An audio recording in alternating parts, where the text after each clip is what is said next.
This is an onboarding video to get you up and running quickly. On the landing page, enter the email and password that we sent when you signed up. The very first thing you'll see after logging in is known as the jobs board, and we don't have any because we need to create some technicians and some parts and then a customer and finally a job. We'll start on the options page. Click options. You'll see employees among some other categories. And the only employee, technically, is you, the administrator. We're going to add a new employee. And for this, we'll go ahead and just give it Bob. Bob's going to have a fictional phone number. Bob is going to need an email address and a password that you can set. And you're going to say that Bob is a field technician. Technicians do the work in the field, and any other job types such as dispatcher, manager are types for in the office. Then we want to have a color for Bob. We'll talk about this later. Let's give him this nice blue color. And finally, we'll just say Bob lives at 1234 Homestead Lane in Salina. Now we have two users, and the next thing we want to do is go into our options and click on our inventory. You can upload inventory, of course, with a spreadsheet, make it really easy, but for now, let's just add a single one. We'll call this a lid switch ES247. We have 10 of them. They cost us $5 each. We sell them for $25 each. And these other options we can talk about in another video. That item is now in inventory.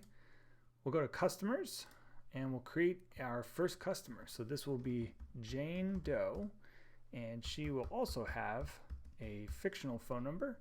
If you want to set a type such as cell phone or home phone, that's fine. And Jane is going to need an email if you want to send an invoice via email after the job. We'll say that Jane lives at 4321, and we'll now click on job info where we see some fields. Got ahead of myself. We got to make our job category. So we went to options, one more time, options, and then general, job types there. And job types are things like washing machines, right? Again, you can import a list of job types to make it really quick. But for this video, we're just going to create a single one. And if we reload that page, we see the washing machine is in there. We're going to go to our customers and get back to Mrs. Jane Doe, 555-4444. This is going to be whatever cell phone number and a Gmail address, and then 4321. You'll see we have the address autocomplete. So as soon as you start typing, Google is going to grab close matches, fill in all the other fields for you. And now we can come down here. Job type has a washing machine. This is going to start tomorrow, and it's going to be at approximately, it's going to be a 10 to 12 job. You could just type those values in as well. We give you the clickable interface in case you want that. Assign it to Bob. This is going to be dispatched, and we're going to say machine is making funny noises. Kind of makes sense. You see right now there's just a map, right? So we have a nice little map that you can see if you want to sort of route the technician, but we'll go ahead and click save there. This should go ahead and refresh us, and this job now has a job number. There's a couple more tabs here, right? The map tab, of course, but now the jobs tab has appeared. You can take a payment against this job or any other jobs, add a product from the office, and of course there's a little activities tab here that sort of tracks all the changes, right? So you can see who did what the value was and what they changed it to, right? So now if we go to the jobs board, we have our first job, and it's been dispatched, have not billed or collected any money yet.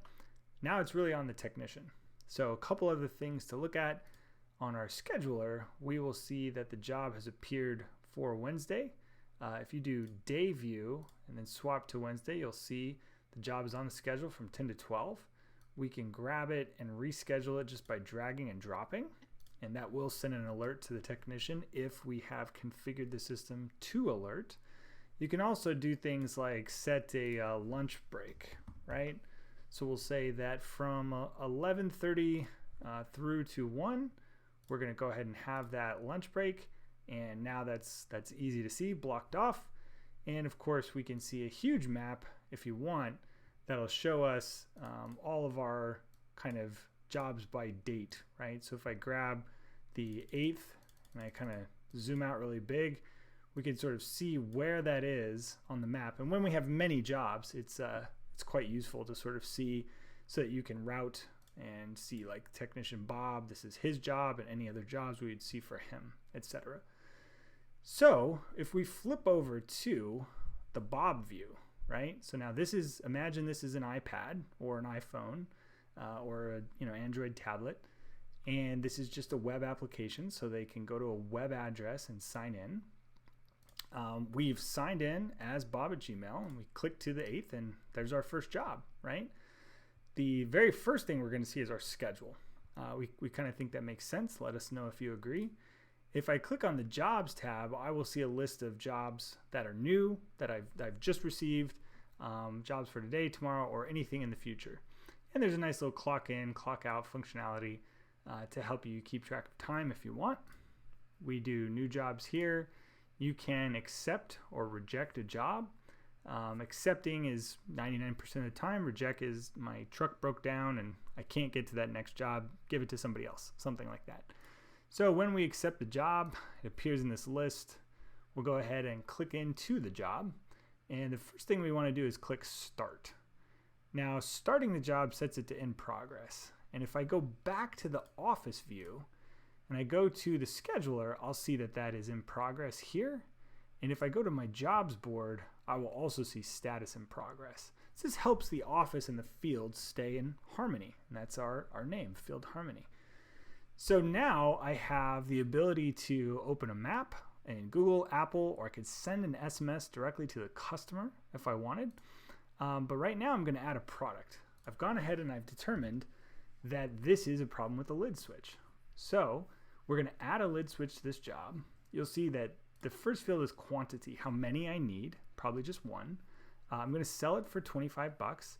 And then my taxation and the total, this is automatically calculated by the global settings that we'll get to a little bit later. You can have manual tax if you want.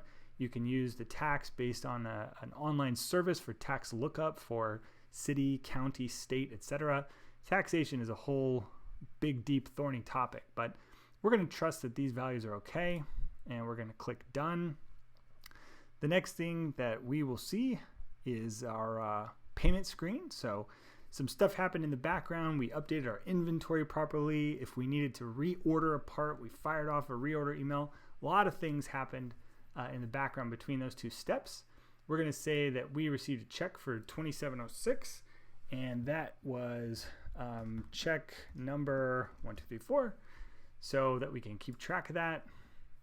I'll go ahead and accept that payment. Now I can sign this. So this is happening on my iPad or something, and I can't draw with a mouse, so that's Jane Doe. And we are directed to the Documents page. On the Documents, we'll see there is one job document for this. If we view that document, it will be uploaded in the background, and you'll be able to retrieve it in due time. The technician can now preview the invoice or send an email. If we just click preview for the purpose of this video, most of the time you're going to click email. We're actually generating a PDF in the background. So our PDF displays here, and this will be essentially what would print out of a normal standard OfficeJet printer if you wanted to. But this is not the way most people do it. They're just going straight to the email invoice, which is an HTML page a little bit faster. So if we take a look at the history box, we can see the only job that we've assigned so far is that Jane Doe job, and it's completed back here in the status. If we flip back over to our Office view, we will see the same thing, complete, and 2706 billed, 2706 collected. That looks like a perfect job. So for now, that should get you started with Field Harmony. creating jobs, dispatching jobs. You need to have some inventory, of course, a technician to assign jobs to. But the system is fairly easy to get going after that.